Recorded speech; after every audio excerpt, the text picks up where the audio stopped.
ಪ್ರಿಯ ವೀಕ್ಷಕರೇ ನಮಸ್ಕಾರ. ನೀವು ನೋಡ್ತಾ ಇರುವಂತಹ ಈ ದೃಶ್ಯ ಏನು ಕಾಣ್ತಾ ಇದೆಯಲ್ಲ, ಇದೇನು ಹೊಲನೋ ಗದ್ದೆನೋ ಅನ್ಕೋಬೇಡಿ. ಇದು ಸಾಂಗ್ಲಿ ಜಿಲ್ಲೆಯ ಜತ್ ತಾಲೂಕಿನ ಅತ್ಯಂತ ದೊಡ್ಡದಾದಂತಹ ಕೆರೆ, ಮಧ್ಯಮ ಪ್ರಕಲ್ಪ ಸಂಕ ಕೆರೆ. ಎಸ್, ನೀವೇನು ಕಾಣ್ತಾ ಇದ್ದೀರಲ್ಲ, ಈ ಕೆರೆಯಲ್ಲಿ ಎಷ್ಟೊಂದು ನೀರಿದೆ ಅಂತ ನೀವೇ ನೋಡಿ. ಹೀಗಾಗಿ ಇಲ್ಲಿನ ರೈತರು ನಮ್ಮ ಗಡಿನಾಡು ನ್ಯೂಸ್ ಫಸ್ಟ್ಗೆ ಕರೆ ಮಾಡಿ ಅನೇಕ ಸಮಸ್ಯೆಗಳ ಬಗ್ಗೆ ಮಾತಾಡೋಕ್ಕೆ ಅವರು ಮುಂದಾದರು. ಆಗ ನಮ್ಮ ಗಡಿನಾಡು ನ್ಯೂಸ್ ಫಸ್ಟ್ ಅವರ ಒಂದು ಕರೆಗೆ ಹೋಗೊಟ್ಟು ಅವರ ಮಾತನ್ನು ಸ್ಪಂದಿಸಲಿಕ್ಕೆ ಮುಂದಾಯಿತು. ಈ ಒಂದು ಸ್ಟೋರಿಯಲ್ಲಿ ನಿಮಗೆ ಅಲ್ಲಿಯ ಕೆರೆಯ ಚಿತ್ರಣವನ್ನು ಪೂರ್ತಿಯಾಗಿ ಬಿಡಿಸಿ ಅಲ್ಲಿನ ರೈತರು ಹೇಳಿದ್ದಾರೆ, ಯಾವ ರೀತಿಯಾಗಿ ಹೇಳಿದ್ದಾರೆ ಅಂತ ಕೇಳೋಣ ಬನ್ನಿ. ಇದು ನಮ್ದು ಕ್ವಶನ್. ಸರ್ಕಾರ ಯಾವುದೇ ಬರಲಿ, ಇಲೆಕ್ಷನ್ ಬಂದದ, ಎಲ್ಲರೂ ಬರ್ತಾರೆ, ಎಲ್ಲ ಮಂತ್ರಿ ಜಂತ್ರಿಗಳು ಬರ್ತಾರ, ವಿರೋಧ ಪಕ್ಷದವರು ಬರ್ತಾರ, ಎಲ್ಲರೂ ಬಂತು ಕೈ ಹೊಡಿತಾರ, ನಾ ಮಾಡ್ತೀನಿ ನೀ ಮಾಡ್ತೀನಿ. ಇದು ಆಶ್ವಾಸನ ನಮ್ಗೆ ಬೇಕಾಗಿಲ್ಲ. ಈಗ ಓವರ್ಫ್ಲೋಯಿಂಗ್ ವಾಟರ್ ಅದ, 350 ಕ್ಯೂಸೆಕ್ಸ್ ನೀರು ಆಲ್ಮಟ್ಟಿ ಡಿಸ್ಪ್ಯಾಚ್ ಅದು. ಅದರಾಗಿಂದ ನಮಗೆ ಬರೀ 10,000 ಕ್ಯೂಸೆಕ್ಸ್ ನೀರು ನೀವು ಈ ಕಡೆ ಬಿಟ್ಟಿದ್ರೆ ನಮ್ಮ 3 ಜತ್, ಇದು ಸಂಕ, ಬಡ್ಚಿ, ಸಿದ್ನಾಥ 3 ಕೆರೆಗಳು ತುಂಬ್ತಿದ್ದು. ಇಲ್ಲಿ ಪ್ರತಿ ನಾವು ಹುಟ್ಟಿದ ಹಿಡಿದು 40 ವರ್ಷ ಆಯ್ತು ನೋಡ್ತೀವಿ.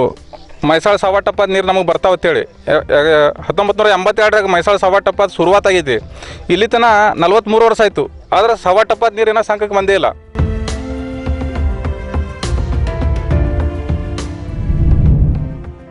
ಮನುಷ್ಯನಿಗೆ ಜೀವಜಲ ಅಂದರೆ ನೀರು, ಇದೊಂದಿದ್ರೆ ಮನುಷ್ಯ ನಾವು ಹೇಗೆ ಬೇಕಾದರೂ ಬದುಕ್ತೀವಿ ಅನ್ನೋದು ಎಲ್ರಿಗೂ ಗೊತ್ತಿರುವಂತಹ ವಿಚಾರ. ಅದೇ ರೀತಿಯಾಗಿ ಗಡಿನಾಡು ನ್ಯೂಸ್ ಫಸ್ಟ್ ಇಂತಹ ಸಮಸ್ಯೆಗಳ ಮೇಲೆ ಅನೇಕ ಸುದ್ದಿಗಳನ್ನು ಮಾಡ್ತಾ ಈಗಾಗಲೇ ನಿಮ್ಮ ತನಕ ರೀಚ್ ಆಗ್ತಾ ಇದೆ. ಅದೇ ರೀತಿಯಾಗಿ ಇವತ್ತು ನಾವು ಜತ್ ತಾಲೂಕಾದಲ್ಲಿ ಅಂದರೆ ಸಂಕ ಗ್ರಾಮದಲ್ಲಿ ಒಂದು ಕೆರೆ ಮೇಲೆ ನಾವಿದ್ದೀವಿ. ಈಗ ನಿಮಗೆ ನಾವು ಒಂದು ಸ್ವಲ್ಪ ತೋರಿಸ್ತಾ ಇದ್ದೀವಿ. ಈ ಸಂಕ ಗ್ರಾಮದ ಈ ಕೆರೆ ಏನಿದೆಯಲ್ಲ, ಇದು ಅತಿ ಚಿಕ್ಕದಾದಂಥ ಕೆರೆ ಅಲ್ಲ, ಇದು ಸುಮಾರಾಗಿ 1 TMC ನೀರು ಹಿಡಿಸುವಂಥ ಒಂದು ಕೆರೆಯಾಗಿದೆ. ಆದರೆ ಇಲ್ಲಿ ಯಾವ ರೀತಿಯಾಗಿ ನೀರು ಕಾಣಿಸ್ತಾ ಇದೆ ಅನ್ನೋದು ನೀವು ಇಲ್ಲಿ ಗಮನಿಸಬೇಕಾಗಿದೆ. ಈ ಕೆರೆ ಮೇಲೆ ಅಂದರೆ ಸಾವಿರಾರು ರೈತರು ಡಿಪೆಂಡ್ ಆಗಿದ್ದಾರೆ.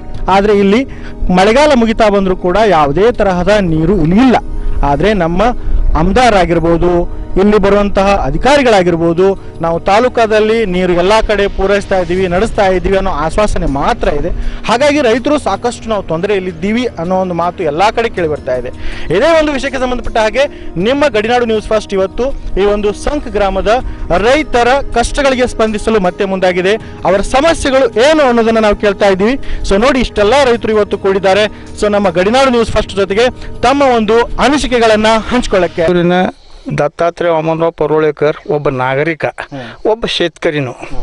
ಈಗ ಮೊದಲು ನಿಮ್ಗೆ ಚಾನಲ್ದವ್ರು, ಗಡಿನಾಡು ಚಾನಲ್ದವ್ರಿಗೆ ನಾ ಧನ್ಯವಾದ ಹೇಳ್ತೀನಿ. ಯಾಕಂದರೆ ಇದಕ್ಕಿಂತ ಮೊದಲು ABP ಚಾನಲ್ದವ್ರು ಬಂದಿದ್ರಿ ಇಲ್ಲಿ, ಆವಾಗೂ ನಾವು ಮುಲಾಖತ್ ಕೊಟ್ಟಿದ್ದೀವಿ. ಈ ಗಡಿನಾಡದವ್ರು ಬಂದಿರಿ ಅಂದ್ಕೊಳ್ಳಿ, ನೀವು ಏನು ಸಮಸ್ಯೆ ಬಿತ್ತರಿಸ್ತೀರಿ ಅದು ನಮಗೆ ಮುಖ್ಯ ಅದ.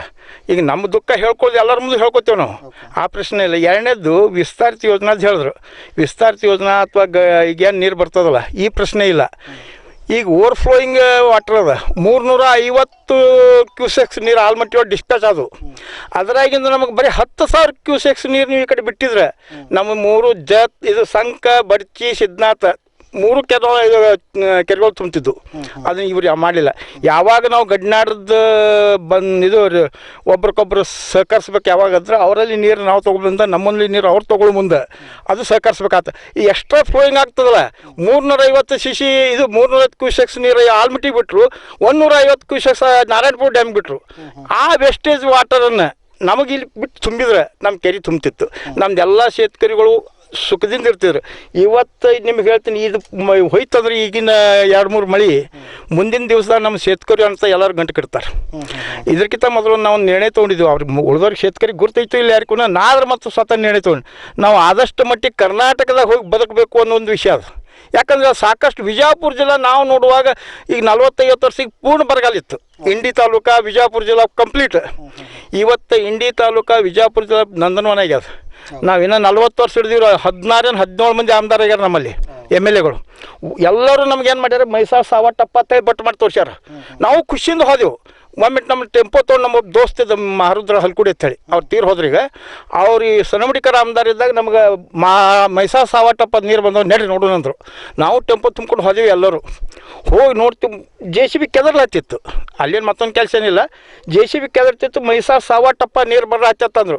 ಇಟ್ಟು ಖುಷಿಯಾಗಿ ಬಂದೇವಲ್ಲ, ಇನ್ನೇನು ನಾವು ನೀರು ನಿದ್ರೆ ಪಾರಾದೀವು. ಅಂದ್ರೆ ಬರೀ ನೀವು ಆಶ್ವಾಸನೆ ಮಾತ್ರ ಕೊಡ್ತಾ ಇದ್ದಾರೆ, ಆಶ್ವಾಸನ ಯಾರು ಕೆಲಸ ಮಾಡ್ತಾ ಇಲ್ಲ ಅಂತ ಹೇಳ್ತೀರಿ. ಈಗಿನ ಪೂರ್ತಿನೂ ಸಹಿತ ಈಗಿನ ಎಲೆಕ್ಷನ್ದಾಗ ಯಾವನೇ ಆಮದಾರ್ ಬಂದ್ರು ಸಹಿತ ಮೊದಲು ನಮ್ಮ ನೀರಿನ ಸಮಸ್ಯೆ ಬಗೆಹರಿಸಬೇಕು, ಆಮೇಲೆ ಮುಂದೆ ಮತ ಬೇಡಬೇಕು. ಇಲ್ಲಿವರೆಗೆ ನಮ್ಮ ಸಂಘದ ಒಂದು ಮಧ್ಯಮ ಪ್ರಕಲ್ಪ ಸಾಂಗ್ಲಿ ಜಿಲ್ಲೆದೊಳಗೆ ಫಸ್ಟ್ ರ್ಯಾಂಕ್ ಇದ್ದು ಅಂತ ದೊಡ್ಡ ಕೆರೆ, 4 ಕಿಲೋಮೀಟರ್ 5 ಕಿಲೋಮೀಟರ್ ತನ ಒಂದು ಬಾಂಧ್ ಇದ್ದಂಥದ್ದು. ಇಲ್ಲಿ 1 TMC ದಿಂದ 1.5 TMC ತನ ನೀರು ಹಿಡಿಯುವಂಥ ಒಂದು ಕ್ಷಮತೆ ಇರುವಂಥ ಕೆರೆ. ಮುಂಗಾರ ಆಯಿತು, ಈಗ ಹಿಂಗಾರ ಆದ್ರ ಮೇರೆ ಹೋಲಕ್ಕೆ ಬತ್ತು, ಆದರೂ ಸಹಿತ ಈ ಭಾಗದಲ್ಲಿ ಮಳೆ ಆಗಿಲ್ಲ. ಈ ಕಡೆ ಯಾವುದೂ ನದಿ ಇಲ್ಲ, ಯಾವುದೂ ಇಲ್ಲ. ಇಲ್ಲಿ ಜನರು ಬದುಕಬೇಕಾದ್ರೆ ಒಂದು ನಿಸರ್ಗದಿಂದ ಮಳೆ ಆಯಿತು, ಕೆರೆ ತುಂಬಿದು ಅಂದ್ರೆ ಇಲ್ಲಿ ರೈತರು ಬದುಕ್ತಾರೆ. ಇಲ್ಲಿ ತನ ಯಾವುದೇ ಈಗ ನಮ್ಮ ಸ್ವಾತಂತ್ರ್ಯ ಸಿಕ್ತು ಒಂದು 75ರಿಂದ 80 ವರ್ಷ ಸಾಲಕ್ಕೆ ಬತ್ತು, ಆದರೂ ಸಹಿತ ಯಾವುದೇ ಸರ್ಕಾರ ಇರ್ಲಿಕ್ಕೆ ಪ್ರತಿಯೊಂದು ಇಲೆಕ್ಷನ್ದಾಗ ಬರ್ತಾರೆ, ತೆಂಗಿನಕಾಯಿ ಹೊಡಿತಾರೆ, ನಾವು ಮೈಸಾಳದ ನೀರು ತರ್ತೇವೆ. ನೀವು ಮೈಸಾಳದ ನೀರು ತರುವಂಥದ್ದು ನಿಮ್ಮ ಹತ್ತಲೇ ಭಾವನಿಕೆ ಆಗಿತ್ತಂದ್ರೆ ಇಲ್ಲಿ ನಮ್ಮ ಮಗ್ಗಲ್ದಾಗ MB ಪಾಟೀಲ್ ಸಾಹೇಬ್ರದಾರ ಒಟ್ಟ 5 ವರ್ಷ ಪೀರಿಯಡ್ದಾಗ 3 ಜಿಲ್ಲಾದಾಗ ಅವ್ರು ನೀರು ತರುವಂತ ಕೆಲಸ ಮಾಡಿದ್ರು. ಅಲ್ಲಿ ರೈತರು ಸುಖದಾಗಿದ್ದಾರೆ. ಆದ್ರೆ ಇಲ್ಲಿ ಸರ್ಕಾರಕ್ಕೆ ಯಾಕೆ ತಿಳಿಯಂಗಿಲ್ಲ, ಯಾವುದೇ ಸರ್ಕಾರ ಇಲ್ಲಕ್ಕ ನಮ್ಮ ಯಾವ್ದು ಪಕ್ಷಪಾತ ನಮಗೆ ಏನ್ ಗರ್ಜಿಲ್ಲ. ನಮ್ಮ ರೈತರಿಗೆ ಏನ್ ಬೇಕಾದ ನೀರು ಬೇಕಾಗ್ಯದ. ಆ ನೀರಿನ ಸಲುವಾಯ್ತಿದ್ದನು ಈ ಎಲ್ಲಾ ಭಾಗದಾಗಿನ ಜನರು ಬದುಕುದೇ ನಾವು ನೀರಿನ ಮೇಲದ ಅಂತ ಇಲ್ಲಿ ಕರ್ಜ ಇದು ಮಾಡಿರ್ತಾರೆ. ಅದು ಕರ್ಜ್ ಹೆಂಗೆ ನಾವು ಪೇಡಿಸ್ಬೇಕು? ಕಬ್ಬು ಹಚ್ಚದವ್ರು ಕಬ್ಬು ಒಣಗೋದು ಇದ್ದಂಥ ಬೆಳೆ ಒಣಗಿ ಹೋಗ್ಯಾವು, ಕುಡ್ಲಿಕ್ಕೆ ಇನ್ನಾದ್ರೂ ಟ್ಯಾಂಕರ್ ಚಾಲು ಅದಾವು. ಇನ್ನೂ ತನ್ನ ಸರ್ಕಾರಕ್ಕೆ ಯಾಕೆ ಎಚ್ಚರ ಇಲ್ಲ? ಇದು ನಂದು ಕ್ವಶನ್. ಸರ್ಕಾರ ಯಾವುದೇ ಬರಲಿ, ಇಲೆಕ್ಷನ್ ಬಂದದ, ಎಲ್ಲರೂ ಬರ್ತಾರೆ, ಎಲ್ಲ ಜಂತ್ರಿಗಳು ಬರ್ತಾರ, ವಿರೋಧ ಪಕ್ಷದವರು ಬರ್ತಾರ, ಎಲ್ಲರೂ ಬಂತು ಕಾಯಿ ಹೊಡಿತಾರ, ನಾ ಮಾಡ್ತೀನಿ ನೀ ಮಾಡ್ತೀನಿ. ಇದು ಆಶ್ವಾಸನ ನಮ್ಗೆ ಬೇಕಾಗಿಲ್ಲ. ಎಲ್ಲಿ ತನ ಇಲ್ಲಿ ನಮ್ಮ ಸಂಘದ ಇಂಥ ದೊಡ್ಡ ಪ್ರಕಲ್ಪ, ಈ ಸಂಘದ ಒಂದೇ ಅನ್ನಂಗಿಲ್ಲ. ಇಲ್ಲಿ ಮಗ್ಗಲ್ದ ಅಂಕಲಿ ಕೆರೆ ಇರ್ಬೋದು, ಯಾವುದೇ ಇರ್ಬೋದು, ವಿಸ್ತರಿತ ಯೋಜನಾದು ಚಾಲೂ ಇರ್ಬೋದು. ವಿಸ್ತರಿತ ಯೋಜನಾದ ನೀರು ಬರುತ್ತನ ನಾವು ತಾಳಂಗಿಲ್ಲ. ವಿಸ್ತರಿತ ಯೋಜನಾಕಿನ್ನ ಟೈಮ್ ಅದ, ಕೆಲಸ ನಡೆದದ, ಟೀಕ್ ಅದ. ಸರ್ಕಾರ ನಿಮ್ಮ ಇಲ್ಲಿ ತನಕ ಕಣ್ಣು ಮುಚ್ಕೊಂಡು ಕೂತಿತ್ತಾನ ಯಾವುದೇ ಸರ್ಕಾರ ಇದ್ದುದು, ಯಾಕೆ ಮಾಡಿಲ್ಲ ಕೆಲಸ? ಇಂಥ ದೊಡ್ಡ ಮಧ್ಯಮ ಪ್ರಕಲ್ಪ ಇರ್ಲಕ್ಕಾಗಿ ಒಂದು ಹನಿ ನೀರಾದ್ರೆ ತಮ್ಮ ಮಧ್ಯಮದಿಂದ ತಾವು ನೋಡ್ರಿ ಎಲ್ಲ ಆಗ್ಯದ. ಒಂದು ಹನಿ ನೀರಿಲ್ಲ ಕುಡ್ಲಕ್ಕ, ರೈತರು ಬದುಕಬೇಕು ಹೆಂಗ? ಕರ್ಜ್ ಪೇಡಿಸ್ಬೇಕು ಹೆಂಗ? ಯಾಕಂದ್ರೆ ಮಹಾರಾಷ್ಟ್ರ ಸರ್ಕಾರದ ಇಂತಿಷ್ಟ TMC ನೀರ ಇವ್ರಿಗೆ ಕೊಡ್ತೀನಿ ಅಂತ ಹೇಳಿ ಅವ್ರು ಬಾಂಡ್ ಆಗ್ಬೇಕು ಎರಡೂ ಸರ್ಕಾರದಿಂದ. ಆ ಹೇಳದಾಗ್ತಿತ್ತನು ಈ ಕಡೆ ಬರ್ತಾವು. ಈಗ ಮಹಾಪುರ ಬಂದಾಗ ಆ ಕಡೆ ಹೆಚ್ಚಿಗೆ ಆಗಿರ್ತದೆ. ಇನ್ನು ಗಡಿ ಭಾಗದಾಗ ಒಂದು ಕನ್ನಡ ಭಾಷೆಗೆ ಇದ್ದಂತ ಜನರ ಅದಾರ ಹೇಳಿ ಸುಮ್ಮನೆ ಏನೋ ಇಲ್ಲಿ ನಮ್ಮ ಮಗ್ಗಲ್ದಾಗ ನೆರೆ ಬಿಜಾಪುರ ಜಿಲ್ಲಾದಾಗಿಂದ ಯಾವುದೇ ಆಮದಾರ್ ಇರ್ಬೋದು, ಖಾಸದಾರ್ ಇರ್ಬೋದು, ಅವರಿಗೆ ಒಂದಿಟ್ಟು ಹೇಳನ್ನತ್ತಿತ್ತು ಒಂದು ಸ್ವಲ್ಪ ನೀರು ಬಿಡ್ತಾರೆ. ಇಲ್ಲಿ ಬೆವರಿಗೆ ಅಲ್ಲಿ ತಿಕ್ಕೊಂಡು ಒಂದು ಸ್ವಲ್ಪ ಬಂದಾವು. ಆದ್ರೆ ಈ ಕಡೆ ಭಾಗದಾಗ ಅಂತಾರೆ ಏನೇನು ಇಲ್ಲ. ಇದು ನಮ್ಗೆ ಖಾಯಂ ಸ್ವರೂಪಿನ ಬೇಕಾದ್ರೆ ಈಗ ಅನ್ಕ ತಾತ್ಕಾಲ ನಾವು ನಾವು ವಿನಂತಿ ಮಾಡ್ಕೋತೇವೆ ಯಾವ ಸರ್ಕಾರಕ್ಕೆ ಆದ್ರ ಮೇರಿ ಚುಪ್ಚಿ ಬದಲೇಶ್ವರಿ ಯೋಜನಾದಿರ್ಲಿಕ್ಕ. ಈಗ ಸದ್ಯದ ನಮ್ಮ ಪ್ರತಿನಿಧಿತ್ವ ಅಂದ್ರೆ ನಮ್ಮ ತಾಲೂಕದ ಒಂದು ಪ್ರತಿನಿಧಿ ಆದಂತ ವಿಕ್ರಮ್ ಸಾವಂತಿಗೆ ನಾವು ಹೇಳ್ತೇವೆ, ನೀವು ಏನೇ ಮಾಡ್ರಿ ಅನ್ಕ ತಾತ್ಕಾಲ ಇರಕಲ್ಲಿ ಕೆರೆ ತುಂಬ್ರಿ, ವಿಸ್ತರಿತ ಆ ನೀರು ಬರೋ ತನಕ ಅನ್ಕ ತಾತ್ಕಾಲಿಕ ಕೆರೆಗೆ ನೀರು ಬಿಡ್ರಿ. ಕುಡಿದ ಪ್ರಶ್ನೆ ಅದ ಬಂದಾತದ. ನಾಳೆ ಬ್ಯಾಸಿಗೆ ಬರುವಂತ ಶುದ್ಧ ಒಂದು ಆತಂಕ ತಪ್ತದ. ಇದು ನಾನು ಸರ್ಕಾರಕ್ಕೆ ವಿನಂತಿ ಮಾಡ್ಕೋತೇನೆ. ಇಲ್ಲಿ ಕೂಡಿದಂಥ ಎಲ್ಲ ರೈತರದು ಮಿನಿಮಮ್ 10-15 ಎಕರೆ ಜಮೀನು ಬಾಗಾಯತ್ ಜಮೀನು ಐತಿ. ಆ ಜಮೀನು ಐತಿ. ಆ ಜಮೀನಿಗೆ ನೀರು ಇರ್ಲಾರ ಬಟ್ಟೆಕ ಅಲ್ಲಿ ರೈತರಿಗೆ ಒಟ್ಟ ಯಾವುದೂ ಥರದಾದ ಬೆಳೆಯನ್ನು ಬಾಗಾಯತ್ ಬೆಳೆಯನ್ನು ತೋಳಕ್ಕೆ ಸಿಕ್ಕಿಲ್ಲ. ಮತ್ತು ಆ ನೀರು ಜರ ಇದ್ದು ಅಂದ್ರೆ ನಾವು ಚಲೋ ಕಬ್ಬ ಇಂಥ ಬಾಗಾಯತ್ ಬೆಳೆಯನ್ನು ತೊಗೊಂಡು ಚಲೋ ಇದು ಮಾಡ್ಲಿಕ್ಕೆ ನಮ್ಗೆ ಶಕ್ಯ ಐತಿ. ಈಗ 15-20 ಎಕರೆ ಜಮೀನು ಇದ್ರು ಸಕಟ 10-20 ಸಾವಿರ ರೂಪಾಯಿದು ಯಾವುದೇ ಥರದಂಥ ಬೆಳೆ ಶಕ್ಕಿಲ್ಲ, ತೊಗೊಳಕ್ಕೆ ಶಕ್ಕಿಲ್ಲ. ಇದರಿಂದ ರೈತರು ಬ್ಯಾಂಕ್ ಆಫ್ ಮಹಾರಾಷ್ಟ್ರ ಇಂಥ ಬ್ಯಾಂಕಿನ ಲೋನ್ ತೊಗೊಂಡಾಕ್ರೆ ಅದು ಪರತ್ ಪೇಡ ಮಾಡ್ಲಿಕ್ಕೆ ಶಕ್ಕಿಲ್ಲಾರ ಬಟ್ಟೆಗೆ ಎಷ್ಟೋ ರೈತರು ಆತ್ಮಹತ್ಯೆ ಮಾಡ್ಕೊಳ್ಳೋದು ಇಂಥ ದುರ್ಘಟನೆ ಭಾಳಷ್ಟು ಆಗ್ಯಾವು. ಮತ್ತು ಇದು ಬೇಕಾದವರು MLA MP ಇವೆಲ್ಲ ಬರೋದು ಹೋಗೋದು ಹೇಳೋದು ಕೇಳೋದು ಬರೀ ಇದೇ ಮಾಡ್ತಾರೆ. ಆದರೂ ಸಗಟ್ ಇಲ್ಲಿ ರೈತರಿಗೆ ಖರೆ ಸಮಸ್ಯೆ ಏನೈತಿ, ನೀರಿನ ಸಮಸ್ಯೆ ಐತಿ ಅನ್ನೋದು ಗೊತ್ತಿದ್ರು ಅವರು ಇಲ್ಲಿ ರೈತರಿಗೆ ನೀರು ಕೊಟ್ಟೆವು ಅಂದ್ರೆ ಆ ರೈತರು ಜಾಗೃತ ಆಗಿ ಒಳ್ಳೆಯ ರೈತರಾಗಿ ಅವ್ರ ಬೆಳೆ ಇದು ಮಾಡಿದ್ರೆ ಆರ್ಥಿಕ ದೃಷ್ಟಿ ಅವರ ಸದೃಢ ಆದ್ರಂದ್ರೆ ನಮ್ಮ ಮಾತು ಕೇಳಲ್ಲ ಅನ್ನೋ ದೃಷ್ಟಿ ಅವರಲ್ಲಿ ಐತೆ ಅನ್ನೋದು ನಮಗೆ ಅನಿಸ್ತೈತಿ. ಅದ್ರ ಕಾಲಾಗ ನಾವೆಲ್ಲ ರೈತರು ಈಗ ಒಕ್ಕಟ್ಟಾಗಿ ಏಕಜುಟ್ಟಿಂದ ಎಲ್ಲ ಪಕ್ಷ ಪಾತ ಎಲ್ಲ ಬಿಡಿಸಿಂದ ನಾವು ರೈತರನ್ನು ಎಲ್ಲ ಪಕ್ಷ ತಯಾರು ಮಾಡ್ತಾರಲ್ಲ ಹಂಗೆ ನಾವು ರೈತರದೊಂದು ಪಕ್ಷ ತಯಾರು ಮಾಡಿ ಒಳ್ಳೆ ಇದು ಮಾಡಿ ಬರೋ MP ಇಲೆಕ್ಷನ್ ಆಯ್ತು. ಈಗ MLA ಇಲೆಕ್ಷನ್ಗೆ ನಾವು ಒಳ್ಳೆ ಥರದಿಂದ ಇದು ಮಾಡಿದೆವು ಅಂದ್ರೆ ಅದಕ್ಕೆ ಏನರೇ ವಾಚಾ ಪೊಡಸ್ಲಕ್ಕೆ ಶಕ್ಯ ಐತಿ. ಆ MLA ಇಲೆಕ್ಷನ್ದಾಗ ನಾವು ಏಕಜುಟ್ಟಿದಿಂದ ಯಾರು ನೀರು ತಂದು ಕೊಡ್ತಾರಲ್ಲ ಅವ್ರಿಗೆ ಹುಟ್ಟಿಂಗ್ ಮಾಡಬೇಕು ಅನ್ನೋದು ನಾವೆಲ್ಲ ನಿರ್ಧಾರ. आमच्या जत तालुक्याला कायम महाराष्ट्रात एक नाव मिळालेलं आहे.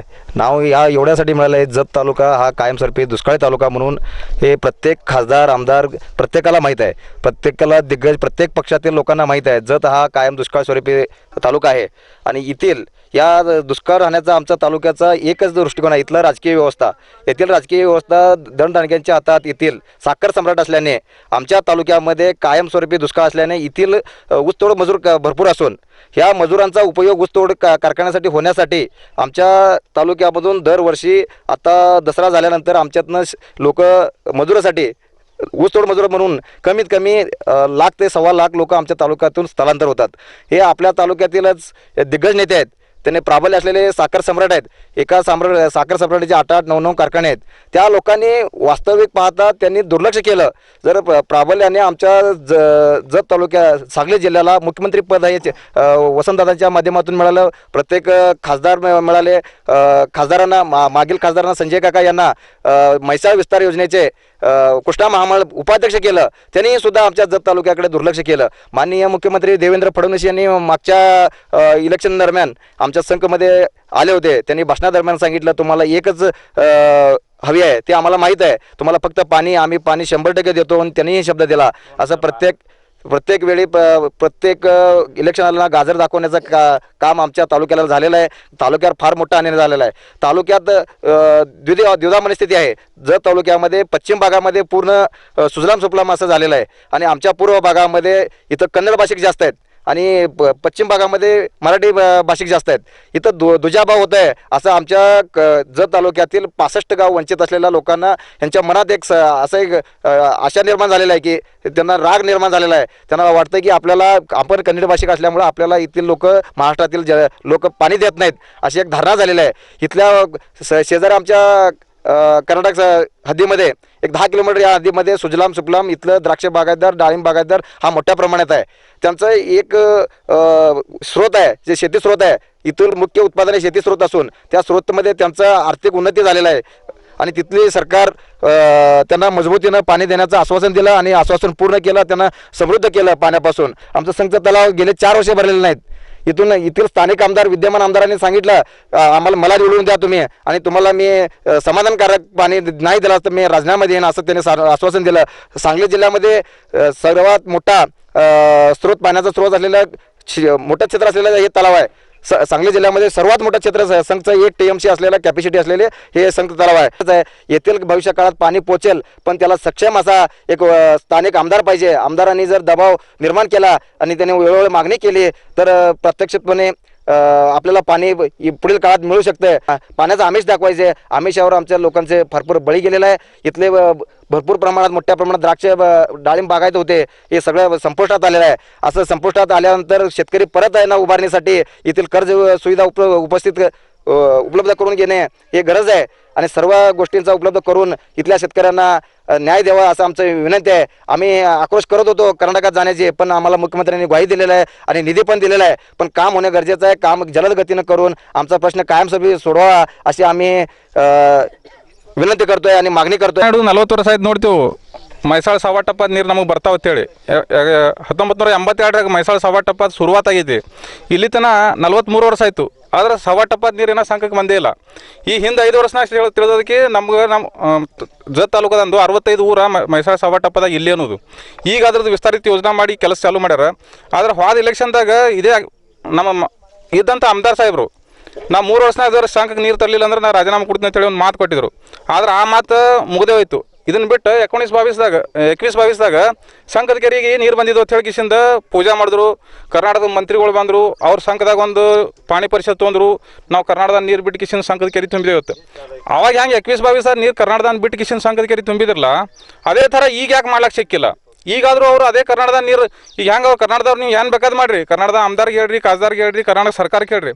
21-22 ಹೆಂಗೆ ನಾವು ನೀರು ತಂದು ಸಂಕಕ್ಕೆ ಬಿಟ್ಟು ಅಂತೇಳಿ ಸಂಕದಾಗ ಪಾಣಿ ಪರಿಷತ್ ಮಾಡಿದ್ರಿ, ಅದೇ ಥರ ಈಗಾದರೂ ಕರ್ನಾಟಕದ ನೀರು ಸಂಕಕ್ಕೆ ತಂದುಬಿಟ್ಟು ನೀವು ಪೂರಾ ತುಂಬಲಿಕ್ಕಂದ್ರೆ ಅರ್ಧಾರೆ ತುಂಬಿಕಿಸಿಂದ ಸಂಕದಾಗಿನ ರೈತರದ್ದು ಒಂದು ಕಳಕಳಿ ದೂರ ಮಾಡಿರಿ ಅಂತೇಳಿ ನಾ ಇಷ್ಟ ಇದ್ದ ಆಮದಾರ್ಗೆ. ಮತ್ತು ಇಲ್ಲಿ ಮೂಲ ಪ್ರಶ್ನಪ್ಪ ಅಂದ್ರೆ ಆಮದಾರ್ ಖಾಸದಾರ ಸಂಕ ಜತ್ ತಾಲೂಕಪ್ಪ ಅಂದ್ರೆ ದುಷ್ಕಾಳ ಭಾಗ, ಇದ ಕಡೆ ಎಲ್ಲರೂ ದುರ್ಲಕ್ಷ್ಯ ಅದ.